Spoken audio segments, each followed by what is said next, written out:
One thing most people don't know about me is I actually crashed a customer's car very, very early on in my detailing business, and it was really traumatic. It was 100% my fault, and it really was a way to have a very quick learning experience. And so I thought I'd share my story and my experience of crashing a customer's car, which is really one of the most unideal situations ever, especially when it happens to be a new car. So let me set the scene for you. A brand new detailer. It's my brand new business. I'm less than a year into business, and I've been working my family and friends, just like I talk about on the podcast, on YouTube, whatever, how to get clients. And so I was working my friends and family to get clients. And at the time, I was trying to work down in a higher end area called Newport Beach. And luckily, by chance, there was a family friend. It was actually a girlfriend of my brother-in-law's dad. So how's that? Talk about working friends and family. So I was working them and just letting everyone know I started a detailing business. Well, it just so happened that she happened to be a personal assistant to a very high net worth individual in the area that I was trying to target. And so, man, I mean, hello. Yes, I will be there. And this guy has 6 cars. He loves his cars. He wants them clean. He works from home. So if you can come to the house and do it, that's even better. And I'm like, well, that works perfect because I'm a mobile detailer. And so there I went. I don't think it happened on the first time I was there. I think I'd done his cars maybe a month or two. And he did. He had about 5 or 6 cars. He had a wide variety of old cars, new cars, SUVs. This brand new Audi, I think it was in RS4, oh gosh, it's been so long. It was an RS. It was very nice. It was brand new, still had paper plates, just very new, black metallic, very nice car, especially for the time, and especially for me as a brand new detailer working on a lot of junk boxes to kind of step into a car that still had the new car smell, working for a high net worth individual.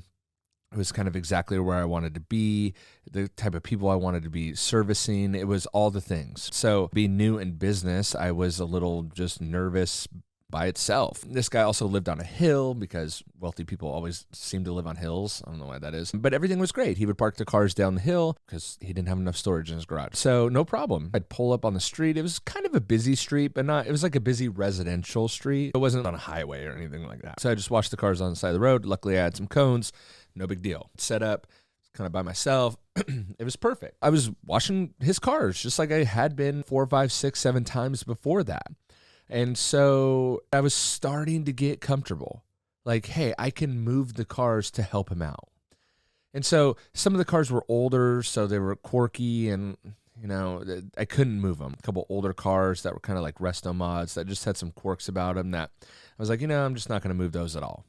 But the new Audi, I was like, hey, I can, street sweeping or, I'm parked in a weird spot. It's too far down the street. Let me move it for him because I would assembly line all the cars. And so sometimes I'd have to move way down the street to try to assembly line because I only had a 100-foot hose. And so everything's an assembly line for me. That's just how it works, I think, most efficient for me.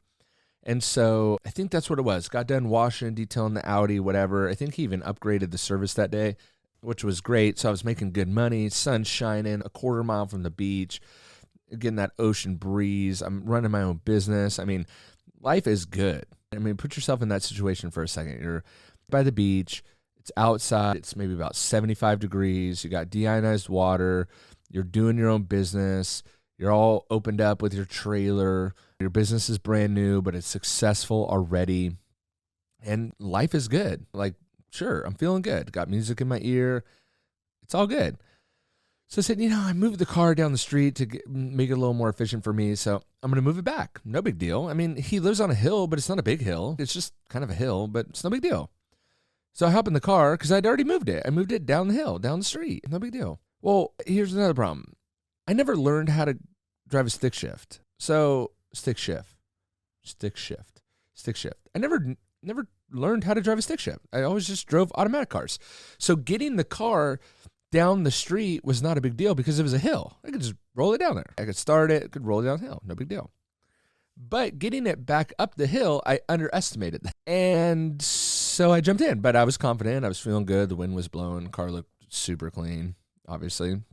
Everything was good. So I jump in the car and it's, burn the clutch a little bit, starting it, and I'm a little sensitive. It's brand new, hasn't really been broken in, but I didn't know any of this. This is just me recalling it, all these years later.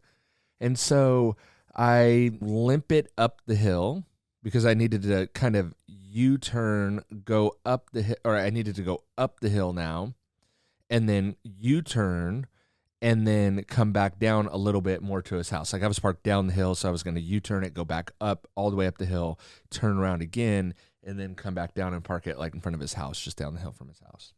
So again, I kind of limp it up the street and I go, I'm not real comfortable driving it too far up the street. I'm not super familiar with the street. I don't know where the next like turnaround where I can whip the turn without pulling it into reverse is. And so I'm just going to kind of cut it here. So I kind of cut it on the street, but I can't make the full U-turn. So I'm going to have to throw it into reverse and then no big deal. I'll throw it into reverse real quick and then, back up a little bit, and then I'll be able to make the 3-point turn or whatever. That was where the mistake came in. I should have just kept going up the hill because I was doing good going straight. I was doing good going up the hill. I didn't have that much further. I probably would have made it to another street. I could or some flat ground. I could kind of figure it out. No, what do? I try to shortcut it, the street. And as I turn, give myself some room from the curb. I don't want to hit the front bumper on the curb. But I'm like, where's reverse? Holy crap, I'm sideways in the street and I can't find reverse. Is it up and to the left? No. Is it up and to the... No. Is it down and to the left? No. Is it down and to the... No. Why doesn't Audi have it on the shifter where reverse is? Oh, it does. It says it's to the left, all the way over to the left. But when I go there, I'm just in first gear again. The heck?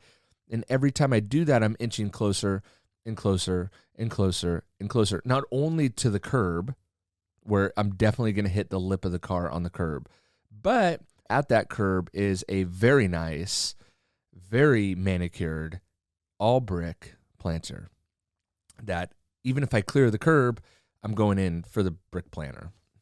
And so my nerves are really kicking in. I'm really nervous. I'm in a very expensive car. It's new. It still has paper plates. It still smells brand new.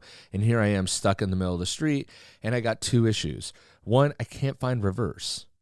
Two, I'm on a somewhat busy street. Again, not terribly busy, but somewhat busy street.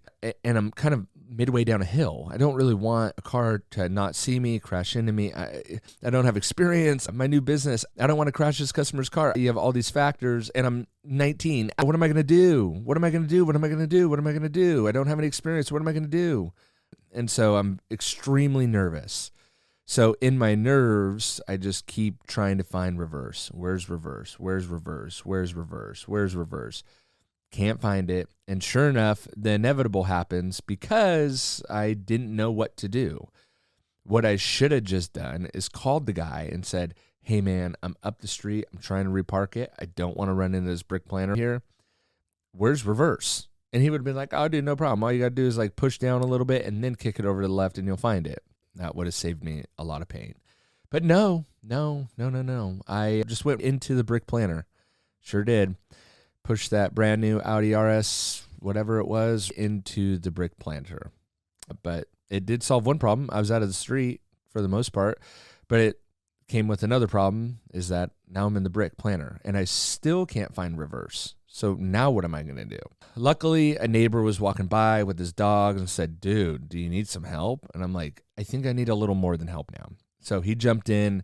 He explained to me that, hey, sometimes in some cars, reverse, you have to lift up. You have to lift this little ring around the shifter. You got to push down. Sometimes it's all over the place. It's never consistent. Lesson learned. Thank you for that, neighbor. And so he got it off the brick for me. But then I still had another problem, is that do I tell the guy or do I not tell the guy? This is my brand new business. There's no cameras. It's 2008 or 9. I'm down on the street. It's a public street. I could just say nothing. And he would think maybe he wouldn't even notice for a week or two. And he would just, eventually find out and think, oh, crap, someone backed into me. But again, that was not the foundation of the business that I was trying to run. I was trying to run an ethical business and be a stand-up guy. And so I thought, well, if you're going to have the guts to run your own business, these mistakes are going to kind of happen.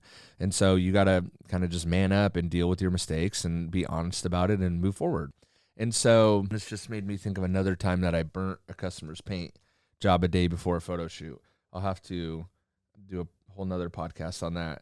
Trying to help goes in with the theme, no good deed goes unpunished. Anyway, nothing like getting sidetracked this deep into the story. So I decided there and then, like, hey, no matter what, this can be fixed. It's a huge bummer, but my integrity's on the line, my business is on the line. I got to walk up there, tell him what I did. So I walked up there, told him, hey man, something bad kind of happened. Everything is okay except for your car. I ran it into the brick.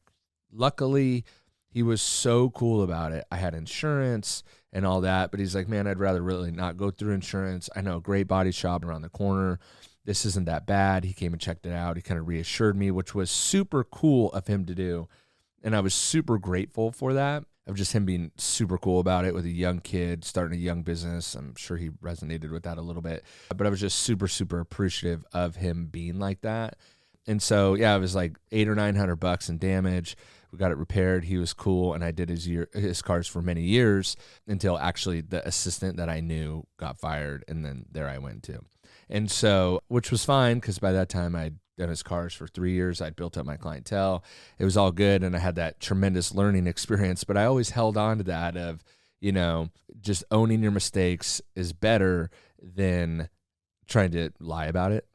And so, and also don't crash customers' cars because it's not fun. That is not a fun day. That's not a fun week. It's interesting how as time passes, you can kind of laugh about it, tell a story about it, tell the story, and really not have any emotional attachment to it and not really care other than like, oh man, that was a scar. That was a notch on the belt. But even all these years later, it does hurt somewhat, but I can kind of get through it. Unlike it was a pretty bad month or two there, which kind of sucked. And I felt like it was going to jeopardize him as a client, which was going to be a double whammy. So it was going to be like, man, not only am I out this, $800 or $900, but I'm also out a new client, which hurts when you're a new business. And so, yeah, that is the story of the one time I crashed a customer's car. I will try to record another podcast on when I was trying to help someone out and buff out a freshly painted car a day before a photo shoot and burnt through the paint.